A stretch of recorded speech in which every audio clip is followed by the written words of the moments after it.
Okay. So, we have a slideshow. We've been meeting for a while about sanitation, and we'll start from back weeks ago, and we'll move forward in the presentation. I think we have a lot of information to present, to digest here. And again, this is just the kind of first presentation. We're doing a work session. We're not asking for anything in particular tonight, except it's time for us to start conversation. So this is, the conversation piece as we put together. And a special thanks to Kyle. He did all the work on this PowerPoint presentation. I looked over it and I'll be presenting. So Kyle may answer some questions if I can, because he has taken in a lot of this. And to his credit, he's done a lot of the work. So we've done that. So first of all, I'll talk about our current status. Let me walk away from the mic here because I can't see that very well. But as you can see, we know that back in late August, early September, Waste Pro exercised their right contractually to say at the 1 year mark they did not want to service any longer. I mean, even with the higher price, we paid them after the contract. So, and I'll get to that piece. So this was on the original contract. Oh gosh, that's perfect. Thank you. Okay, so it built into their contract, which was originally designed to possibly be up to 3 years, built into their contract was the option to be able to terminate their contract at the 1 year mark, and like a one-time deal where they could get out. I went through the contract and I said, it's right there. It's very clearly printed. It's very simple to see. So they originally called and said, we're exercising that right, and we will stop our service at November 1st. So the end of October would have been their expiration when they would no longer service.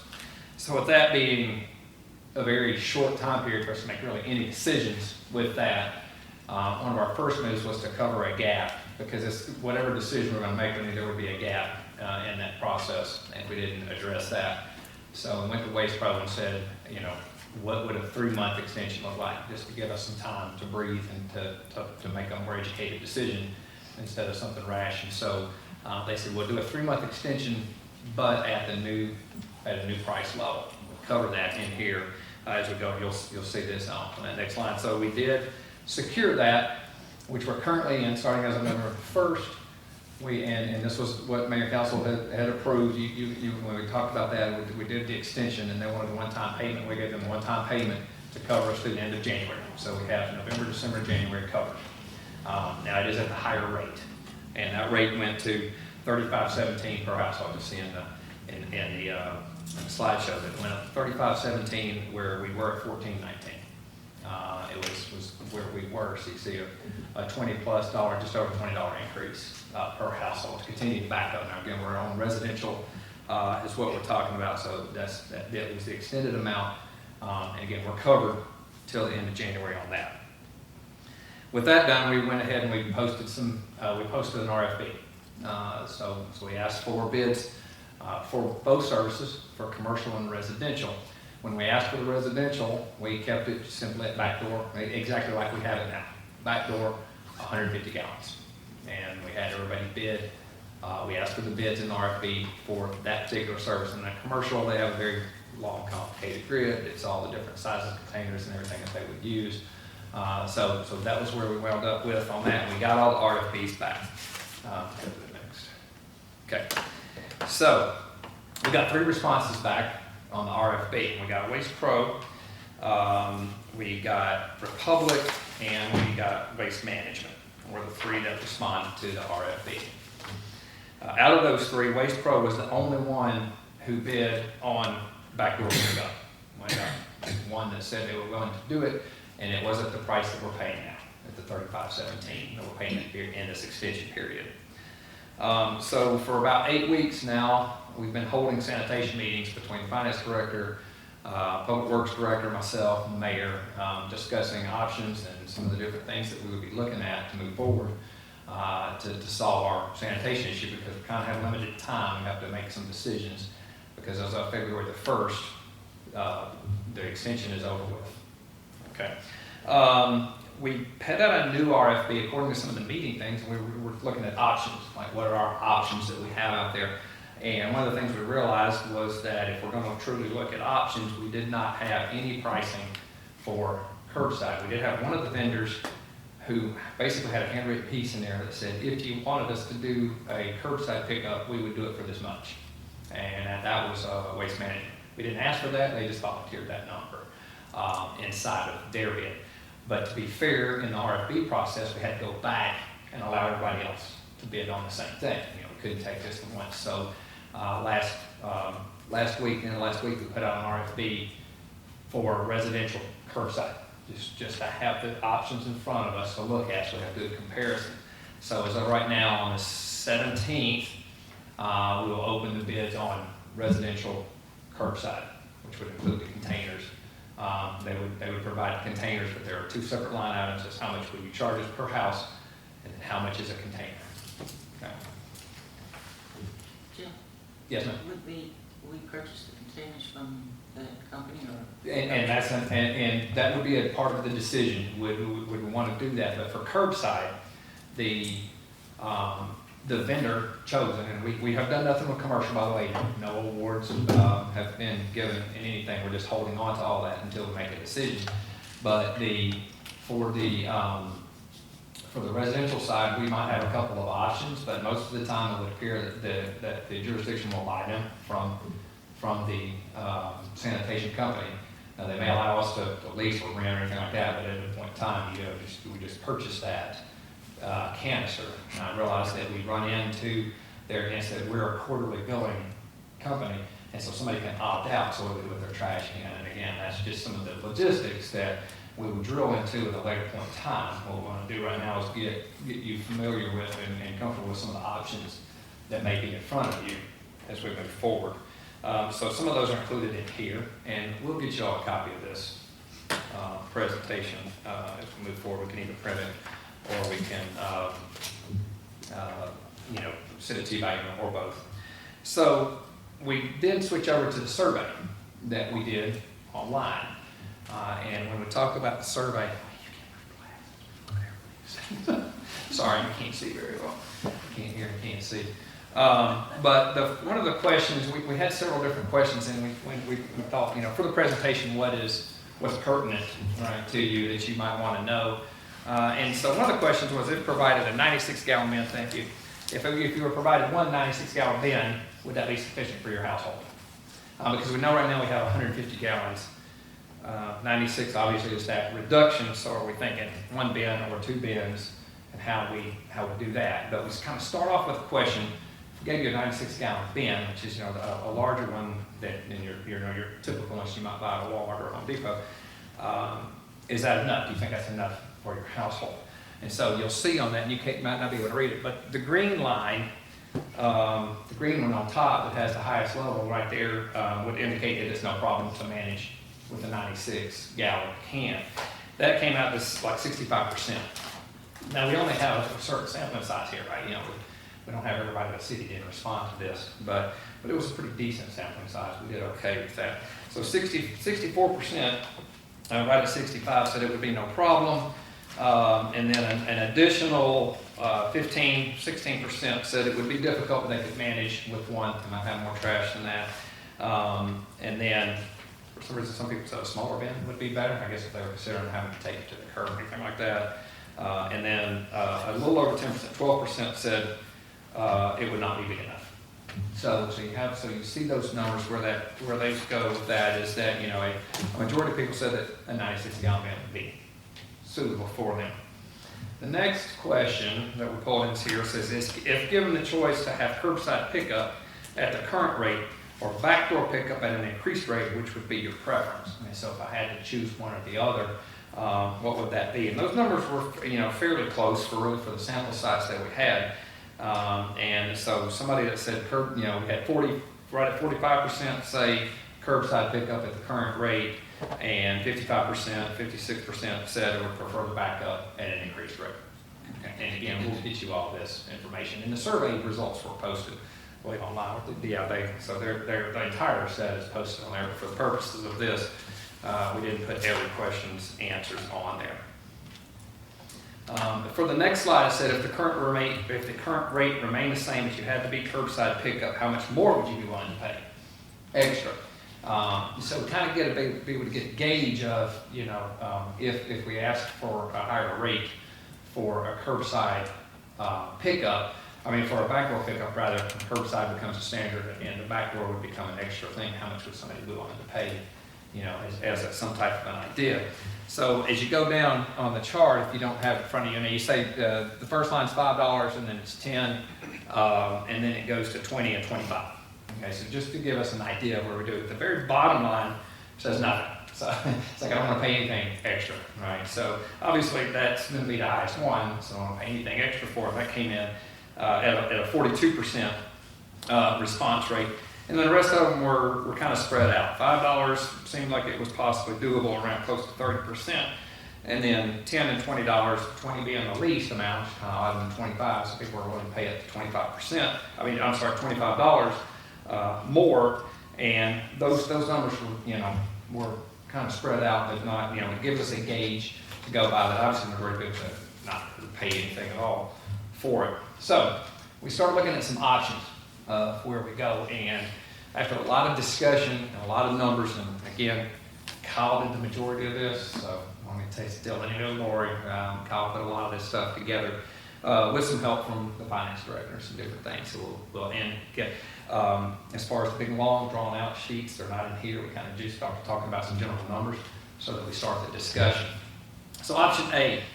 And these are not in any order of preference, so we're not advocating anything over anything else by order of what they're put in here. It's somewhat of some simplicity, I would say.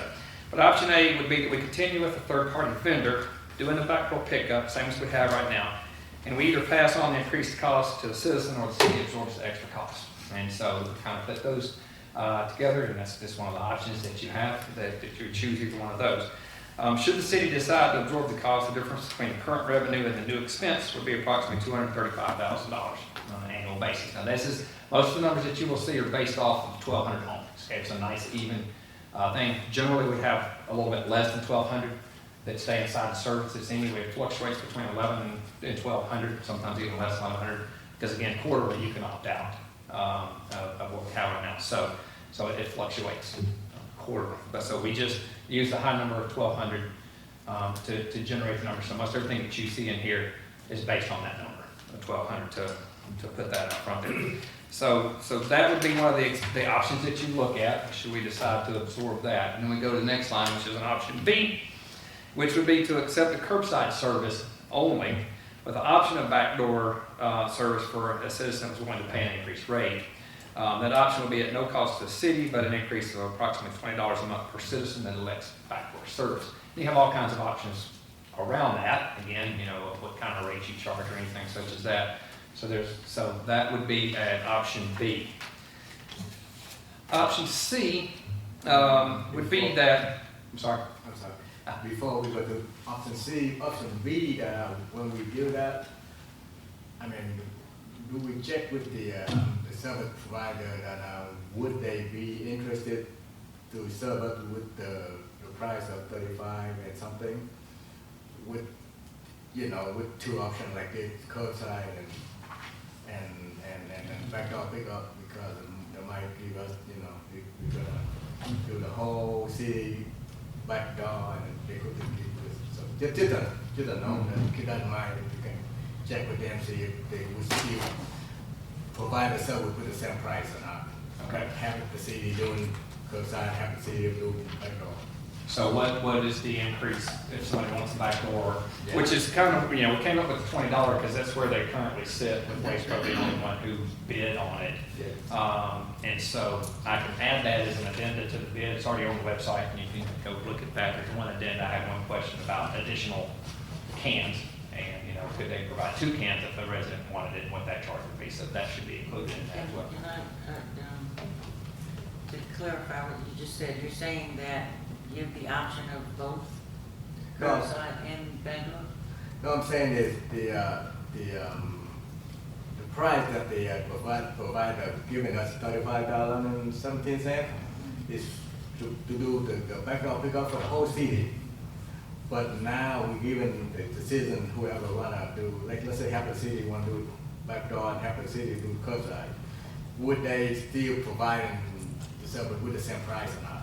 Okay, I see your point, yeah. Okay, and yes, and I will add that, make a note to remind me to ask them for that. So, I will ask that because, and, you know, I'll get that through the addenda, I'll put that on the addenda to include, if you were primarily curbside, but a citizen elects to do backdoor, what's their additional charge? And we based that off of what we got from them, what they were charging, and where they are now. And again, we don't know what that RFP is gonna hold until 17th when I open that. Probably. So we'll have some more accurate numbers at that point in time. It's just you know, a chance to start the discussion piece here. Let me make So sure. I do want to interject, if we're having to go through this conversation now about service and the fact that we know that, out of the 3 bids that were provided, they were primarily curbside with only one vendor providing a backdoor quote, so to speak. We have to be realistic about what our real options are gonna be that are gonna end up saving citizens money for some decent trash service. Because then drilling down and becoming, part of the city is doing curbside, part of the city is doing backdoor, I mean, that just adds another layer of difficulty for any vendor, which we already know backdoor service in our city, it tends to be an issue for vendors, so we can get the prices, but we have to be realistic about what option we're gonna proceed with that's gonna be efficient at a cost savings to the residents. But then the other side of that, do we give them another option to choose, if, you know, if they don't wanna pay less, they can do curbside, or whoever need to be backdoor, and they can go that direction. If they're willing to pay. I understand the point, but, you know, how realistic is that service gonna be provided efficiently when we already had issues with backdoor services, when some people opt in for service and some people don't have trash service at all, so it just adds another layer. That we're And I may that we're gonna address- end up, I mean, the resolution to it is you wanna pay for it. And so I may address in one of the later options, you know, that we kind of came up with last week. So once I finish D, I've got to see it at D, and you may see a different possibility in that as we go forward. So on option C, this would be where the City of Morrow Public Works Department would take full responsibility for residential sanitation. So there is obviously a lot of costs involved in now, and so we wouldn't have a third party vendor involved at all. The cost is dependent on equipment and personnel rental needs, which is pretty extensive, obviously. The thing about this option that we noted at the bottom down there is that it is very highly unlikely that we would be able to implement this by February 1st. By the time we obtain equipment and get personnel in place, get training done, get systems set up, it would be highly unlikely we'd be able to make this happen by February 1st, to ensure, because it's a pretty extensive amount of work to set that up. So before we go further, so, I mean, if we're not ready by that time, would the current service provider willing to expand the service until, with a certain price, until whenever we're ready? I have not had that discussion, but I feel like they would be very willing to continue on an extension, because obviously they set the price Okay. to where it's feasible for them to do that. But I have not had that conversation, could we extend again? I've not done that one yet, so transparency on that one, I have not had that discussion. Okay. The last one is an option D, and this is something we feel like would work, but as many of us have sat and talked about this, and it's a little bit of a hybrid, what we call kind of a hybrid option for us as a city to have some control of the quality of service that goes on out there, and not have to take on all the capital expenses and all the things that go along with full garbage service. And in that, what we would do is we'd accept curbside service from the third party vendor.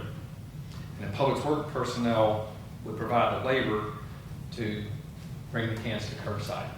So that is, allows us to know whose trash got pulled out, and, you know, so when we get the calls about us skip service, right, well, I know we were there, I know we pulled it down, we did all the things that needed to be done. So in a summary, basically, that we would end up taking on the responsibility for getting the cans pulled down and back. So yes, that involves our labor, but there's no capital involved inside of that. And so again, it gives us a little bit of control for that, so that we are able to know whose trash gets moved and whose doesn't. So we would have to absorb some personnel costs, same as we would with the option C, but we would not have to absorb the bigger cost of all the capital that would be needed to have a trash truck and to have all the equipment that goes along with all of that. And so, you know, we talked about a couple of different things on that.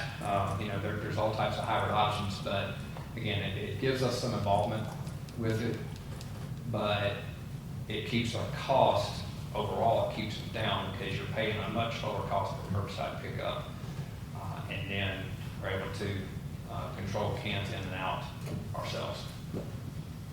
So, questions? Money, what is the current bid for curbside right now? We haven't opened them. The one bid, I don't, do you have that written down? The one The bid, waste management? we had one bid that came in for curbside, and don't quote me on it, it's pretty close to what we're paying now. It is, it's around the $14 So- range. Yeah, and So another $10 add up for the hybrid, so it's like $25, so which isn't bad. yeah, and that's an option to throw out. Again, you know, I know you have a lot of options to consider. We could probably expand it more than this, really, but this is the conversation piece. And so, you know, before we really narrow it down and say, you know, there may be an option inside here, you go, we're absolutely not doing that. Scratch those out, you know, and we can narrow it down and get you some really solid numbers and things like that. But we, you know, we realize that we're on a time pressure, you know, like I said, option C, really not a chance we can do that by February 1st. So, but I want you to know that we considered many options kind of as we can come up with as a possibility how to solve. With option D, let's say we're paying like $15 for the provider, another $10 to operate on our hybrid option, so it's still $25, still a lot less than, you know, 35. Just still cheaper, you know, that way we don't have to absorb whatever the price, you know. Yes. So you can charge the resident $25. That will include $100,000 to operate the hybrid option. See my point? Oh, absolutely. And that would be a fee schedule issue, which is set by council. So that would be, you know, that would be That's approved, yes. yeah, that seems like a pretty good option so far. I have a question regarding the opt-out issue. I think until everybody is on sanitation, we're gonna have basically some of the same problems that we're having now, which is home trash we put into the businesses, causing them to have a higher bill, which is, we're responsible for them just as well as a citizen. So I think we need to address that a little more about opting out. If you, in the city, you're gonna accumulate trash, so what are you doing with it? So that's an issue. I know you might go to the next town and drop it off somewhere over there, but, you know, if everybody's citizens start doing that, I mean, we have a trash problem throughout, and that's probably the reason why people are not responsible for their own trash. So we continue with this opt-out, we're not gonna get a handle on the trash situation throughout. And I wanna get a handle on the trash situation once and for all.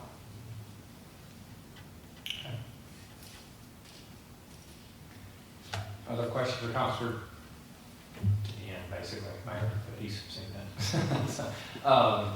I just wanna kind of piggyback onto what Councilwoman Diaz is referring to, and just understanding.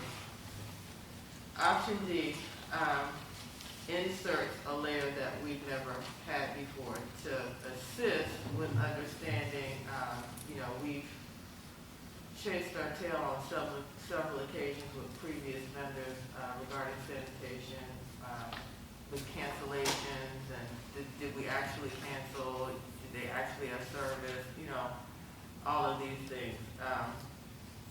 If you could provide us a little bit more thought with this preferred option so that the billing piece works in conjunction with the main that actually may have the ability to assist the city with the billing. Understanding, because it seems like to the vendor, it's always difficult for them to know who doesn't have service. And so if we do have this option where the city is a layer prior to trash, the company's vendor coming around and picking up trash, let's make it be the most efficient process so we don't ever have to revisit questions and queries that we've spent a lot of time on in the past. And we had a brief discussion about that today, about what that would look like if we went with this option D, to make it easier for our public works people to know when they drive through and that comes down, and some type of a marking or something like that. So we started that discussion on what that process would look like to make it an efficient operation, so I'm not holding a list of addresses going, but Right. oh yeah, and it's just a time waste that there should be a solution to it. Correct. And so that has entered the discussion. Okay. And if I may, there is another issue over stuffing and, too much trash trying to fit in one can. Those are reasons that's adding to our trash situation. So we need to have standards. We need to have standards, and everybody adhere to these standards. Otherwise, it's not going to work. Our sanitation problem is just going to get worse. When there's too much trash sitting around the can and all of that, we have in the night little creatures and critters that have a meal, and so morning you have trash blowing down the street. So sanitation is not going to pick that up. Public works shouldn't have to go around and clean somebody's yard up, and so that's part of the problem is, have the appropriate number of containers for the amount of trash your household had. And if you have to pay for more, because you have more. So, it's only fair that, a household that needs 3 or 4 trash bins, they should have to pay for 3 or 4 trash bins and not just litter. And we need standards. We need standards. You want to speak to that with the? Yeah, sure. With every one of these options, it's going to have to be a standardized bin no matter what. Whether we do it in-house eventually or continue with a third-party vendor. And that was one good thing about the survey, that it was overwhelmingly people felt okay about a 96-gallon standardized bin. That also kind of helps out with does this household opt or not for trash service? Seeing that it's going to be a branded, bin, whatever it may be. So, I think the only other thing that we would have to figure out is how much would we charge extra if you needed a separate bin, an additional bin. And that was included in the first addenda. I did have one of the potential bidders call me, and then of course I was like, send me an email. So they sent me an email and said, how much do you want us to quote for an extra bid? I said yes. So, excuse me. Each of the RFPs should have an extra bit charge on it, so that if I'm going to this house and we go 2 minutes, how much more would that be? So they'll do that. And then speak to the, what do you want to call it, enforcement, the standards. You have a little hanger, I think, or something that shows the standards for the garbage, or a flyer. Yeah, we that kind of do. shows what the expectations are. You know, there's not a great enforcement piece to it, to be I don't honest have it with me right now, Okay. but, yeah, we do sort of have like a guidelines as far as sanitation's concerned that outlines what's bulk, what's not bulk, what's household, what's not, what's leaf and limb, and so forth. And we've got those flyers now that we are handing out, you know, to certain residents that, you know, might have violated, you know, several times. But what we're working on is coming up with a easier to read, shorter sort of like tag or something like that that we can put on mailboxes. Yeah, I mean, they're working on it. They're working on identifying, you know, and they're letting the residents know if there's something that's not considered bulk that we can't pick up, or, you know, so on and so forth. So I think you know, a lot of this is an enforcement issue as well, as far as figuring out a new process. So Can I maybe- say something? Can I say something? Okay. Traditionally, we don't take this route, but Oh, let's see never what you mind. got. Okay, go ahead. No, I mean, it might have in the conversation. Well, what the judge was saying about that flyer, I received one today. And one of the stipulations is that they don't want you putting no more, like if I open up a can of applesauce or tuna fish, they don't want you putting stuff into the Kroger bag or Walmart bag before you throw it in your Kirby. Me, myself, I don't like mess. So that to me is gonna spill all over, and you got bugs and all kinds of stuff. I don't know why that's on there. I think that's horrible. So I'm like, should I just get a big garbage bag and put it in my Kirby and throw the stuff, just throw it in there? I'm sorry, I'm a little unclear. As opposed to just throwing loose items into the trash bin? Yeah, I put mine in little bags Mhm. and tied up and then put. I don't like a lot of dirt and mess and roaches and stuff, but that stuff attracts bugs. That Yeah. stuff is loose, sticky Nah. stuff. I That's don't, one of the stipulations. It says it doesn't want you doing that anymore. I don't think that sounds like It says something no that more should be on Walmart, there. no more Kroger bags. It's on there. Oh, no, I'm not saying it's not on there. I didn't bring it with me. I don't think that sounds like something that is an issue with doing. And we've talked about, you know, apparently these guidelines have been around for a really long time. I don't know how many people, how much it's been enforced. So we have talked about, like I said, kind of truncating this and taking out some of the stuff that we don't need that's in there and simplifying it a little bit. So yeah, we're definitely taking a look at that. And then Because there's that doesn't 4 or 5 sound like people- that's an issue at all. Then there's 4 or 5 people in my, I live on Dove Court, 4 or 5 people, they bring their stuff, their Kirby's down to the curb anyway, so I don't know if people know to do it, not to do it, if it's been a problem before, to do it, to do. So all of this, Yeah, a lot of people do, just on their own accord. and in winter time, I'm not coming out, I like the curbside, I like the door, the back door, I used to go and walk down that little driveway.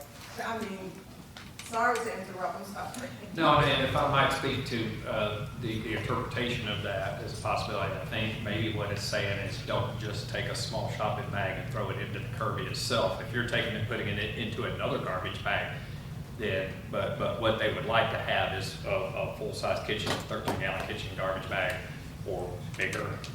It just makes the life easier, because that way when you dump, you don't have a bunch of Walmart bags falling all over the place, you know, that comes straight out of the container. But if you're taking that small Walmart bag, or just whatever, the small plastic bag, and put it inside another plastic bag before you put it in there, I think that might be just, I think that might be the reasoning, is that they don't want the smaller bags just inside there, because they might have a tendency to fall out different places and have to stop and pick those up.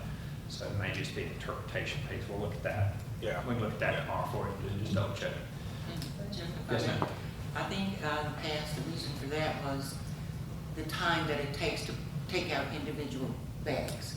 If it's in one big bag, you put your little ones, they lift and go. And so that cut down the time that they have to spend digging out bags. But So- that might be solved if if we go to a uniform container, that we're rolling to the curb anyway. 'Cause Right. It's going to the truck. Now, if I'm coming by and let's say, John's got the plastic jug or the old metal cans, then I am doing the 100 discs. But if we're providing the container, we're simply just rolling that container up to the truck and then rolling that container back. With the exception of just like truly dumping lasagna into the container, then whatever bag you use, it really doesn't matter because we're not touching it a second time. Fair? Good one. Okay. Thank you. Okay. Are we good? Anything else? Okay. Let's clean up. Get rid of the trash. Did we just touch on the actual sanitation? It sounded like you started it and ran for a minute. So on the, just to review the agenda of the work session, minutes for October 12th, October 26th. We have Cornerstone Design Services, which basically was a missing ingredient on the White House over at the district. There was 2 other proposals that were in there. This was the third. Item D was 2008. This is basically a gently used ladder truck, which we obviously have to have to be able to do Christmas decorations, flags, different things along those lines. We have Economic Development Director recommended by the City Manager, a lady by the name of Ms. Rochelle Dennis. We have Knox Box, which is basically going to come from the fire department. Those are the things that we would apply for a grant for. But we're not successful this particular year, so we'll pull that from SPLOST. And then ordinance 2010, amending the fiscal year 2021 budget, second reading. It actually will be a first reading, just based on some discussion internally, rather than just have that issue. We're just going to take it and call it a first reading, and we'll run it again the next time. A lot of different things. Of course, we got sanitation, on the city events. There's a couple things that are there. One is Veterans Day, which is going to be on Thursday. You all appreciate it if you come out and support the Veterans Day. We'll get some proclamations to some very well-deserving people. Some are Purple Hearts, others will have Silver Stars, and a number of different clusters. We've got 4 people that have been recommended from the Jonesboro VFW, and having read the proclamations and all of those, all well-deserving. And then Christmas in the Park is going to be November 4th. We do have one that we're working on with the private sector, and that is for Christmas. I don't think we have all the details. We have them, but we don't have the piece. So this local car club that's worked with us before is coming back into town, and they want to be able to hand out turkeys. Were really hard. That was the idea to start with, was to hand out some free turkeys to those who need it or want it. It seems like turkeys are a little bit hard with the supply chain these days, and hams were a little bit expensive. So we're going to do some hens, some like game hens of some sort, and I think there'll be over 850, and that will be on November 20th. Should have a flyer on that. We've seen the flyer for the program. We haven't seen a flyer yet because we've been telling people to come and get them. That should come out shortly, and we'll be handing them out to pretty much anyone who wants one. Hopefully, they're kind of fun, and we'll see whatever we can do. It'll be at Harley Davidson on November 20th, and I want to say 2 o'clock in the afternoon. Yeah, right around 2:30. So you should have something that we should be able to produce here soon, and then we'll be able to share it. And you can pick it up on social media and send it to friends and other people. So we'd like to get the word out there. Nice. I think they're going to get about like 850. We're trying to see if we can supplement that. Luckily, we're not really sure yet. But I'd rather not have 850 in a truck when we're done. On the other hand, I'd like not to have a crowd of 5,000 and 850 turkeys, or whatever we're going to call them. And then neither, for those who haven't seen it yet, that the flyers will be out on that shortly, and it looks like that's going to be a very good program. And was there any of the above that we had discussions for outside of the Senate? Council? Well, I wish I was sweet. Could I have a discussion start for a privilege? The meeting minutes on October the 12th, the minutes, the way it's recorded, the second motion, it's missing the describe the motion. And I asked the city manager, and then later on October the 12th, I asked, because the city manager was out sick, so I sent the request to the mayor accordingly to the ordinance that the city voted to pass the way, the channel that the council would reach out to get the city attorney service to have the city attorney review on the recording of the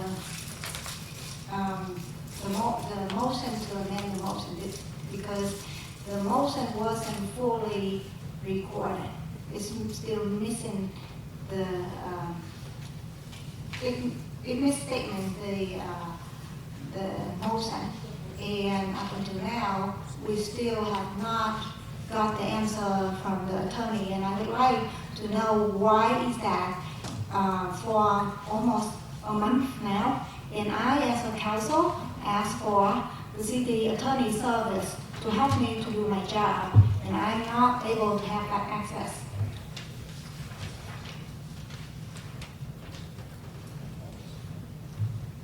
When the minutes are brought up, I'll bring them up by date, October 12th or October 26th. If you wish to request a stated amendment to a particular set of minutes, and you can get the support from the members of the council to amend it accordingly, I would suggest you do so. Mr. Mayor, my question is that, why is that I follow through the channel and the ordinance passed by the council, I follow the rule. But I still did not get the city attorney as I needed to do my job. I made a statement. Any other questions? In that case, I would suggest us at the council to hold on, to defer this meeting minutes on October 12th until we get the city attorney advice to see how should we go with that. And the second meeting minutes on October 26th, because it's stated that there was the first reading for the amendment minutes, so it have not been corrected yet, so what should we do? As they come up during formal session, make your recommendations. And may I ask, how does meeting minutes being recorded? I mean, it should be reflecting whatever happened in the meeting, or it should be approved by a certain person? As has been stated many times in the past, the only requirement by Georgia law is who was present and what votes were taken and who made what motion or what vote. So, Very much as basic as that. From there, it's the will of the council as to how it goes. So in the past, the council, before I took in the office, we had the practice of voting meeting minutes to where if it all written down, nobody would have to say, oh, this missing this piece of information and that piece of information. I would encourage for the purpose of government transparency, we should go back to the voting, so we don't have to run into this scenario anymore, because every word everybody say, how the discussion go, it will be reflect exactly the way it was taken in the meeting minutes. And technology nowadays make things so much easier for us. There are softwares that only cost a few $100 to have to transfer from a voice recording, which we need to do that anyway for any meeting minutes. Come into that software, it populates the wording from that recording.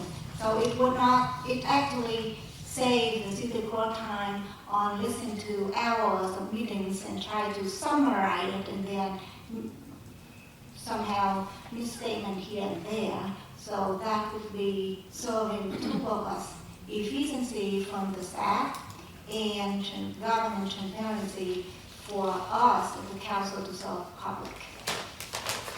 Any other comments? All right, hearing none, let's grab a cup of coffee. The meeting will start at 7:30.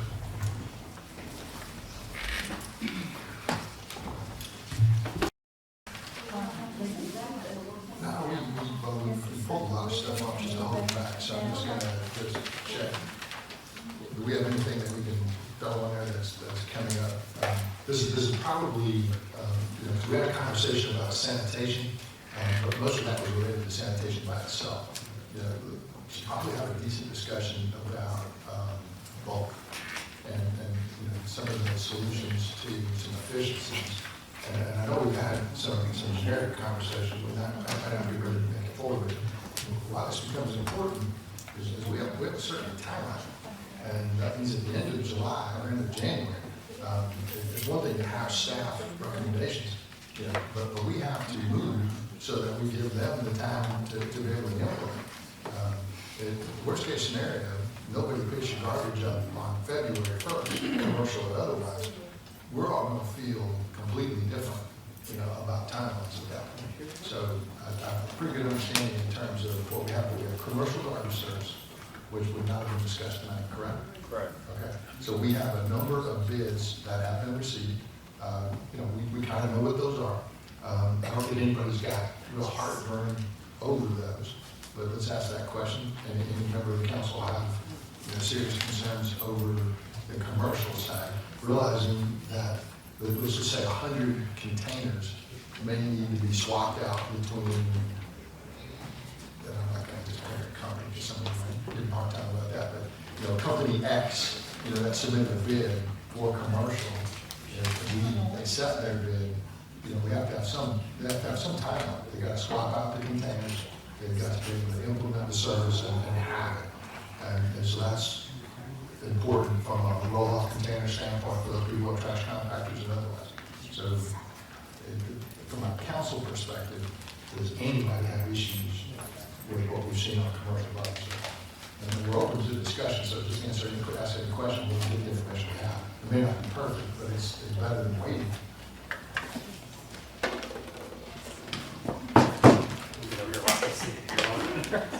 I'm trying to leave across there. Here. All right. Now. Any questions on commercial service? I'm going to throw it to you. Tell us how we would implement. In other words, let's say that the next council meeting, we decide. We're going to probably have a favor. Let's just do commercial right now. Whatever, when it makes sense as a recommendation. Why would we have to wait until December, for example, if we're not prepared to answer the question in 2 weeks? What can we do right now to make it so we're better prepared to answer that question in 2 weeks? Yeah, I think we'll be ready in 2 weeks. The opening for the residential comes on the 17th now. We will get more residential bids than we did for the whole package. When we initially sent out, we had commercial and residential wrapped up together in one RFP.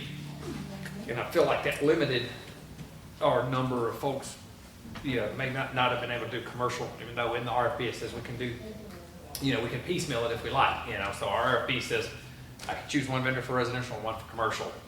At the end of the day, it's going to make things more complicated and a particular opinion, but so we have the commercial. We did not ask for the commercial rates again when I put the residential out. I just bid on residential. So the commercial rates that we have will remain the same. And then I'm quite certain, at least I would feel quite certain, that all 3 of those who bid on the commercial will also bid on the residential curbside. So that'll give us some comparison numbers. What were the 3? Waste Management, Waste Pro, and Republic were our 3 bidders with everything. And that was the only 3 that came in. Now, when you go to residential only, you'll get a lot of small, tiny companies that will try to come in. But we feel like it, and we as a group, as we discuss at sanitation meetings, feel like it'd be more beneficial if you try to stay with one group.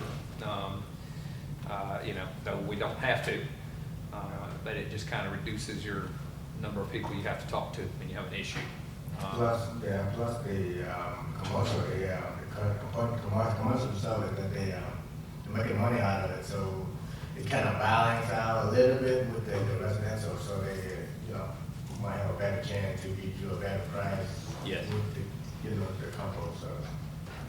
I would think. So at the next council meeting, we would have some more solid numbers depending on what our RFPs. when we open Solid up. numbers or recommendations? We could have both, you know, I mean, so it could be that. Let's try to have recommendations, because otherwise you're pushing it in November. I Yeah. don't think they can, I mean, that gives you. Yeah, we have one meeting in 35, November. 40 days, that's almost, I mean, it's easy for us to say, but it's hard for somebody else to implement. And the last time it was done, I'm not sure either one of you were there. And I'm not gonna say it was a train wreck, but let's just say that required a lot more. I mean, you had to put some containers off to the side, you know, have dual containers for a while. You know, when you have the outgoing company, if there is an outgoing company, you know, they're not in a big hurry to move a container, like they're gonna do it at their own speed. Doesn't sound like a big deal, but if you only have one spot for your container, and the other guy hadn't moved his yet, just a little bit of memory in my mind going, that was entertaining. And then I think they used the conference center property at the mall to stage it. Staged it. Which tells you, you know, we're gonna stage it. Of course, the good news is it's at least after the holiday, but, you know, that's a pretty good bit of space. Yeah. Right. So one more time, you know, some logistics that's required. Mhm. So, and then, you know, any member of the council can basically get the information as fast as you're willing to produce it. You know, ask them the questions. If they are comfortable, then they're comfortable. But if we can get it so we can vote, then now that buys us, you know, 60 days, which is not a huge amount of time, especially with 2 holidays. Start communicating to citizens, you know, changes coming down the pipeline, which, you know, the sanitation survey on the city website is one thing, but communicating in a way where they're very aware and ready for the changes in the price and the servicer. Well, in commercial and residential, if we go to a consistent container, which I think we have no choice but to do, otherwise we're just gonna have a mess. We have to make sure that somebody has 1,200 containers sitting out there. And that'll be interesting. I don't know what 1,200 containers looks like, but it's bigger than the inside of this room, so that's a lot. You know, and with the supply issues these days, you know, is that legitimate? I'm not opposed to having, say, their container, short term, right? You know, it was, you know, a waste pro container, or waste management, or Republic, whichever. You know, 1,200 is still a bunch. Mhm. Specific questions? Go ahead. Yes. Can we summarize what we are expecting at the next meeting? Are we all looking at the same company for residential and commercial? I think once the bid closes, we'll have that answer specifically. I mean, as far as- I feel, based you on- know, I feel like it would be advantageous to have one. Now, choice is obviously Would that open, be something that the council but I decide? believe there's Whether we advantages. Split it up or go with one? I think we'll decide. But it might be one of those where we just poll for an opinion, so if we have a decision ability when we get back here next, does that make sense? In other words, as soon as we actually know some answers, what's the recommendation? The recommendation says, you know, John's Trucking is the best price forever, you know, okay, then that's a split. But ask your reason behind it outside of price, because nobody's ever heard of that company, right? So what are the guys are gonna do a good job? Right. So probably more, let's just pick it up, let's just say waste pump, because that's the existing contract. You know, then that's a limited issue, they're already out there. So with waste management, would we be looking at any sort of decrease in price because of the location of their landfill? That would be a separate issue on something else. So when you say that, you mean like if they took commercial and residential both, would that be? If So, they did the we, residential pickup, they would be dropping their container off on their own. All we're doing is taking the buggy to the curb. I don't know if we get any ability to do, because of that little stop over here, if we could take some of our bulk, maybe drop it off there, maybe there might be something there. So we don't have to take all the way down to Clayton County. Once you have a decent idea where you're gonna go, then we can finalize the negotiations from that point on. Yeah, the timeline is just so, it's closing in, Well, so that's, you know, if we you can. were, let's say you're the existing company and you're providing wonderful service Right. and it doesn't go your way, I don't see that improving at a time period where the sooner they know that, then there's even, you know, they've already been paid in advance, right? But what's- yeah, for the 3 months, yeah, yeah. What's the incentive to be very good about it? How much? So when is the bid supposed to be opened? couple weeks. I'm sorry, I didn't hear the question. She asked when the bids are gonna go. On the When residential, was the bid the open? 17th at 2 Oh. o'clock. So we gotta we'll have that it. information and we'll put, piece everything together. And I think the next Yeah. meeting is the 23rd, so as soon as you know. Yeah. And we'll have a meeting very quickly. With our group we talked about it, we'll put some things out there and then, I can make phone calls, I can send emails, because again, we know the importance of this on a time frame, because if we decide to switch companies, they have a lot to put together to service us in a pretty short time over the holidays. And we have a lot of pieces that we have to plan to do. Yes. I mean, Notifications. yeah, notifications and the reality of, are we gonna put city manpower behind, creating this hybrid of curbside, backdoor, service, and what the upcharge is gonna be, so that we can, effectively do that. And All of I that should be do a have- part of all of it should be a part of it. It's a lot, but it should be a part of the recommendation. On the upcharge, and the development authority had Clayton County Development Authority had a 1031 tax exchange, and there was a gentleman who's done business in this county for the first time, and it meant a lot to their company. So that's the reason I was late, is we were able to save them some money. They needed the votes, and the bottom line is a warm body counted for a quorum, so that was me. But anyway, so I didn't hear all. Because the changes would be made from really February 1st through the end of June, what I'd recommend is that we just implement the service, absorb the cost difference short term. So that would get you through the end of June. But as your budget year comes up, which we know it will, so we're going to be February, March, having discussions with the department heads, making a presentation, ultimately a budget.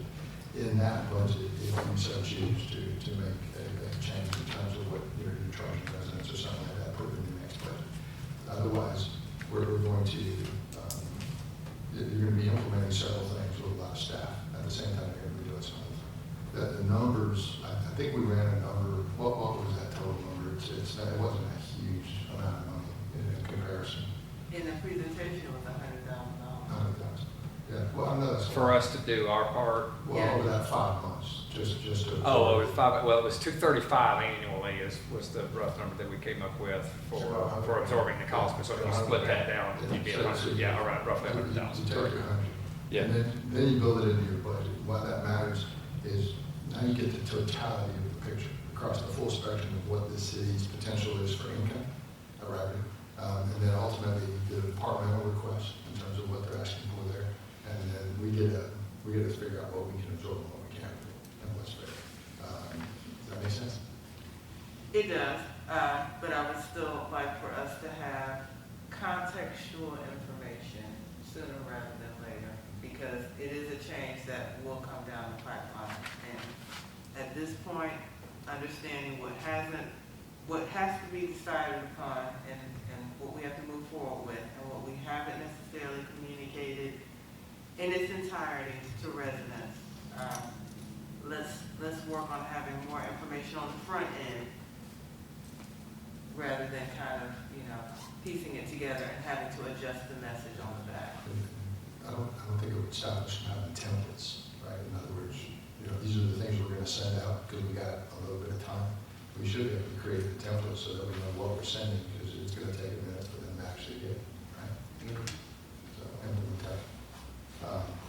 So that's a combination as we move forward. Any other questions related to just your commercial service? I realize it's a strive to achieve goal that we have time on. Any other issues? All right, then let's take a second one because we still have a couple minutes. Now let's talk about bulk. All right. So years and years ago, we did bulk service. It was pretty simple. I don't want to say simple, but simpler. It appears that some of that equipment just doesn't exist. Don't ask me why, but we seem to have a chipper with no truck. Correct. That defies a little bit of logic. And then we're using a pickup truck with basically a pull-behind trailer to pick things up, put them in there until it fills up, and then going back to the shop and dumping. From a very inefficient visual, that it doesn't take long with yard waste, if you will, to visually look like it's full. There's no compaction or anything that goes with it. So that's just, and the 4 guys in that truck on a consistent basis. Fair? Okay. Typically 3 a truck, but it's taking 2 trucks almost all day Monday, picking up the rest on Tuesday. And it would also be fair to say that. That's It both. is both. Yes. But it would also be fair to say that all of us agree that what we're doing right now is inefficient. Inefficient utilization of resources, inefficient use of property, inefficient use of manpower. Fair? Yes? Sir? Agree? So we should have them looking for an option to We do. So that's where I just want everybody to agree. Just because I said it doesn't mean it's true. I want them to look at you and tell you, yes, we agree. Or don't agree, because trust me, half the people here don't agree with me half the time. We can do it with less manpower. Okay. Yeah. But we And need, less volume. we need some equipment to actually do it a little more effectively. Agreed? Okay. And there shouldn't be any reason that we consistently do it inefficiently if that money is available, whether we pull it from SPOS or borrow from the piggy bank and make it work. Fair? All right. So from that, we had some potential solutions. Agreed? Mhm. And what we don't want to do is, because some of this would not have been, well, yours was a brand new truck, right? But didn't this is a brand new truck? This one was, yes, Okay. the grapple. The original was not, but let's go with, something that's gonna last a little bit. So, again, let's just assume that when we meet next time, we want to have an answer, right? Now, I realize that the number you gave me, that number was above $100,000, so that would be a Yeah. big number, right? Now, Right. that gravel truck would not be something that was available on the state procurement side, correct? That one was not a state procurement site. Oh, That was a custom commercial truck dealership. right. But that particular We one wanted was, certain things on that truck that, allow us to do the job. yes, Okay. and under CDL, so no Okay. So additional staff. tell us what you're gonna ask for and why. I wish I had that with me. So it's basically, we can do everything that we're doing with 3 pieces of equipment with this 1 piece of equipment. So it's a dump truck, it's a chipper truck, and it's also got a grapple on it to be able to pick up any kind of forestry waste if trees go down, large bulk items, and being able to, I'm hoping we can cut down from using 6 guys Monday and Tuesday to 3 Monday and Tuesday, just using this grapple truck, and we can tow the chipper behind us while we go, and we can chip all the green waste. We talked about it this morning too, maybe separating, because everybody's doing their yard work and everything during the weekend, maybe doing green waste, leaf and limb Monday, Thursday do bulk, and we would just have that 1 truck that could do all of it. We could separate it if needed, and we could take it to maybe waste management, maybe the Clayton County dump, but we could use it as a dump truck. Like I said, it doesn't require additional staff, so we think it's going to kind of be a all-in-one kind of solution, and be able to cut our man hours in half. I know for sure the trucking, I remember recall Mr. Renee requested last year, but it didn't go through. I'm sure that you for sure get the support on that. And I didn't realize that we did not have the right equipment to get the job done efficient. So you got the yes for the support from me for that. And thank you for bringing that concern to us. I've seen some previous kind of outlays where, whoever was here, before us had, we're budgeting for a similar piece of equipment, similar price. I don't know if that has already been approved in SPOS money or whatever, but it's been an idea, I think, for quite some time that we needed that. All right, so we did a truck with a gravel. Is that the only request? Dump truck. Chipper Chipper truck. And the third one, I think we I can think do it's it, I think we accumulation. can do it without buying an additional chipper truck, because So it's but a chipper it's one truck. truck with the amenities on it as defined. Yeah, All right. yeah, And it's a then- forestry truck, so, I mean, we can use it as a dump truck, chipper truck, bulk truck, whatever we needed it for. Was there another, wasn't there sometimes, did it just come down? We to- talked about the possibility of a smaller compactor for Mhm. leaf and limb, but if you go with that option, there, you have the increased capacity, you get the, you know, it obviously has the canopy that they can put across it, so you can chip and hold that in there, you can take that off and do bulk with the arm, it'll pick up the heavier stuff, so our people aren't having to throw, the heavier equipment on there, and do all that, and did that one have a lift, it dumps and lifts, basically, Yeah, so. it does. And so I you mean, kinda that's the cover it thing all. about the compactor truck that we talked about. I mean, they're gonna have to, any bulk items that could be compactable,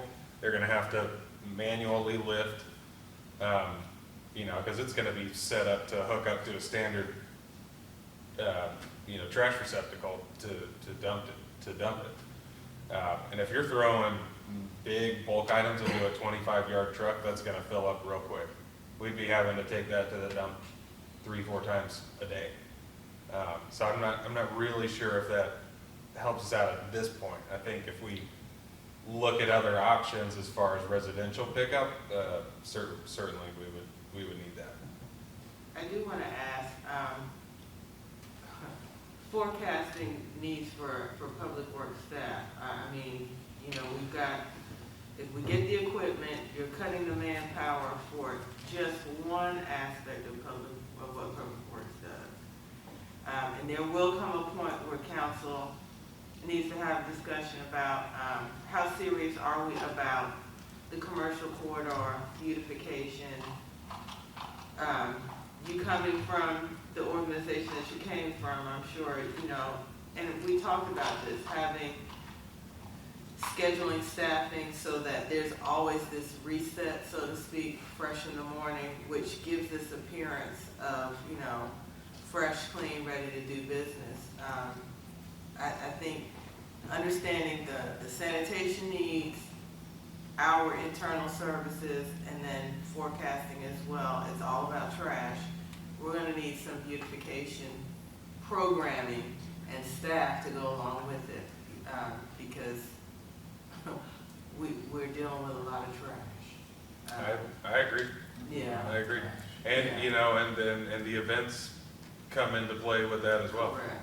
I mean, I think Because I feel like we're at a deficit with staffing right now. we are. For sure. We are. And, you know, we're making it work right now, but the increase in events and overtime and that kind of stuff, I mean, which is great that we have the opportunity to give the staff overtime, but with additional And that sanitation overtime needs. is covered under the event budget, so it's not coming out of general fund, but still. But Yes. for the average person who works in public works, that's not sustainable. That's not a quality of life. That's not something that you want to continue to do all of the time, you know, to get the job done. So I agree. I think at we some have to point, be realistic about forecasting, like, this whole concept of sanitation and trash and beautification. I mean, even cutting the grass and that rotation, how Morrow looks, we're gonna need to forecast and be serious about it. And based on your experience with the Midtown Alliance, you know, I would like to see your thoughts, once we get past this hump, your thoughts on beautification, because I really like the idea of a reset, but that scheduling staff to work at a certain time, so that by the time everybody shows up to their job or, you know, turn the key to their business 7 o'clock in the morning, people worked overnight to make it look nice. So there wouldn't be a reason you can't put that truck out to bid then, right?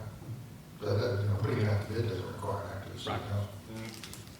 We've already discussed our RFP because it'll have to be a sealed bid, yeah. Good. so we've discussed that and get ready for that. Sure. I'll move that. I like it. What else do we have that was pending in the wings? Sanitation wise, before we move on the next thing. So let us know, you evaluate the volume of the work, the manpower, the equipment that you need, and you let us know what you need, so you can do your job. It's easy, it helps support you, your department to do the job. I will, thank you. Other comments?